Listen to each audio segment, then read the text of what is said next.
మరి ఈరోజు అటువంటి పోలవరం ప్రాజెక్టును పూర్తిగా నిర్వీర్యం చేసి దాని ఎత్తు తగ్గించి దాని కెపాసిటీ తగ్గించి దాని ప్రయోజనం తగ్గించి రైతులను ప్రజలను తీరని మోసం చేస్తూ ఉన్నారు చంద్రబాబు నాయుడు గారు. మరి ఇంతటి దారుణమైన కాంప్రమైజ్లు, ఇంతటి దారుణమైన మోసాలు నిజంగా ఏం సాధించేందుకు, ఎవరిని ఉద్ధరించేందుకు? ఒక పక్క ఆ రోజు మీరు బీజేపీలో భాగస్వామిగా ఉన్నారు, ఈ రోజు బీజేపీలో మీరు భాగస్వామిగా ఉన్నారు.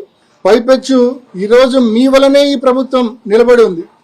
మరి 16 మంది ఎంపీలతో మద్దతు ఇస్తూ ఈ ప్రభుత్వాన్ని నిలబెడుతూ మీరు సాధించింది ఏంది? మీరు కోల్పోయింది 27,000 కోట్ల గ్రాంటు, సాధించింది కేవలం 15,000 కోట్ల రూపాయల అప్పు అని మాత్రమే గుర్తుపెట్టుకోవాలి చంద్రబాబు నాయుడు గారు.